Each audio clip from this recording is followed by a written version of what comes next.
امام ابن کثیر رحمۃ اللہ فرماتے ہیں اذکار کی چادر اوڑھ لو تاکہ یہ تمہیں انسانوں اور جنات کی شر سے بچائے، اور فرمایا اپنی روحوں کو استغفار کے ساتھ ڈھانپ لو تاکہ تمہاری دن اور رات کے گناہ معاف ہوں۔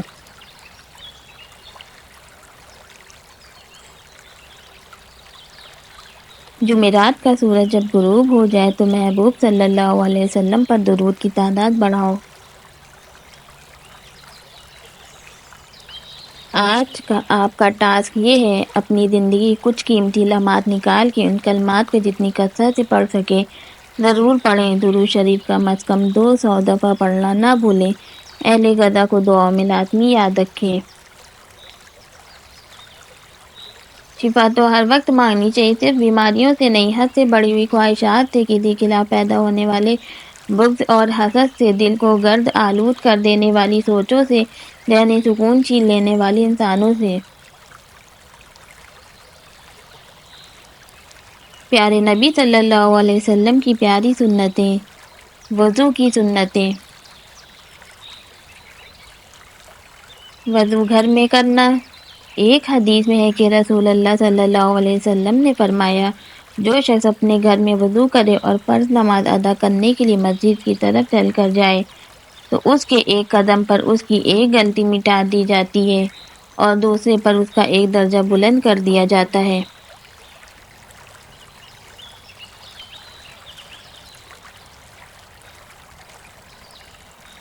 وضو سے پہلے بسم اللہ پڑھنا۔ وضو کے شروع میں اپنی ہتھیلیوں کو 3 مرتبہ دھونا۔ چہرہ دھونے سے پہلے کلی کرنا اور ناک میں پانی چڑھانا۔ بائیں ہاتھ کے ساتھ ناک جھاڑنا۔ ایک حدیث میں ہے کہ آپ صلی اللہ علیہ وسلم نے پہلے اپنی ہتھیلیوں کو 3 مرتبہ دھویا، پھر کلی کی، پھر ناک میں پانی چڑھایا اور اسے جھاڑا، پھر اپنا چہرہ 3 مرتبہ دھویا۔ بخاری مسلم۔ کلی کرنے اور ناک میں پانی چڑھانے میں مبالغہ کرنا، پورے منہ میں پانی گھمانا اور ناک کے آخری حصے تک پانی پہنچانا۔ ایک حدیث میں ہے، ناک میں پانی چڑھانے میں مبالغہ کیا کرو، الا یہ کہ تم روزہ دار ہو۔ ایک ہی چلو سے کلی کرنا اور ناک میں پانی چڑھانا۔ ایک روایت میں ہے کہ رسول اللہ صلی اللہ علیہ وسلم نے ہتھیلی میں پانی بھرا اور ایک ہی چلو سے کلی کی اور ناک میں پانی چڑھایا۔ بخاری مسلم۔ کلی کے وقت مسواک کرنا۔ رسول اللہ صلی اللہ علیہ وسلم کا فرمان ہے کہ اگر مجھے امت کی مشقت کا خوف نہ ہوتا تو میں انہیں ہر وضو کے وقت مسواک کرنے کا حکم دیتا۔ احمد نسائی۔ چہرہ دھوتے ہوئے گھنی داڑھی کا خلال کرنا۔ داڑھی کا خلال کرنا صحابہ کرام رضی اللہ تعالی عنہ سے ثابت ہے۔ مسنون کیفیت کے مطابق مسح کرنا۔ رسول اللہ صلی اللہ علیہ وسلم اپنے دونوں ہاتھوں کو سر کے شروع سے گدی تک لے جاتے، پھر انہیں اسی طرح سر کے شروع تک واپس لے آتے۔ بخاری مسلم۔ یہی مسنون کیفیت ہے مسح کی۔ تاہم اگر کوئی شخص پورے سر پر ہاتھ پھیر لے تو اس سے بھی وضو کا فرض پورا ہو جائے گا، جیسا کہ حدیث میں ہے کہ رسول اکرم صلی اللہ علیہ وسلم مسح اس طرح کیا کہ اپنے ہاتھوں کو آگے سے پیچھے اور پیچھے سے آگے لے گئے۔ انسان کی زندگی میں بھاری صدمے آ کر گزر جاتے ہیں اور انسان صرف یہی کرتا رہ جاتا ہے، جبکہ ہمیں صدموں پر نہیں، ان سے نکلنے والی خیر اور مصلحت پر غور کرنا چاہیے، کیونکہ کوئی بھی رنج جو انسان کو پہنچے وہ اجر و ثواب سے خالی بالکل نہیں ہوتا۔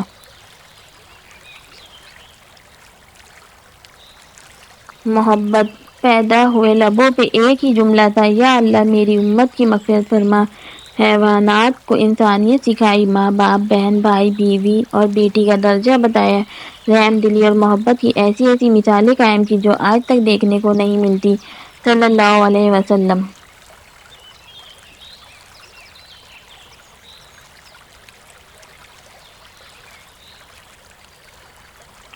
صرف اعمال کا ہی سوال نہیں ہوگا، کہی گئی، لکھی گئی ہر بات کا جواب بھی دینا ہوگا۔ آپ کی وجہ سے کوئی گمراہ ہوا، اس کا خمیازہ بھی آپ کو بھرنا ہوگا۔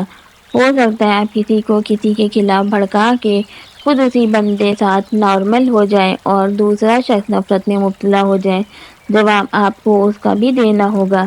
اس لیے مثبت رہیے اور مثبت سوچ رکھیے، روتے ہوں کو ہنسائیے اور بچھڑے ہوں کو ملائیں اور اپنے علم کے ذریعے لوگوں کو اللہ اور اس کے رسول صلی اللہ علیہ وآلہ وسلم کی محبت میں مبتلا کریے۔ اللہ پاک ہم سب کو آسانیاں عطا فرمائے اور آسانیاں بانٹنے کا شرف بخشے، آمین۔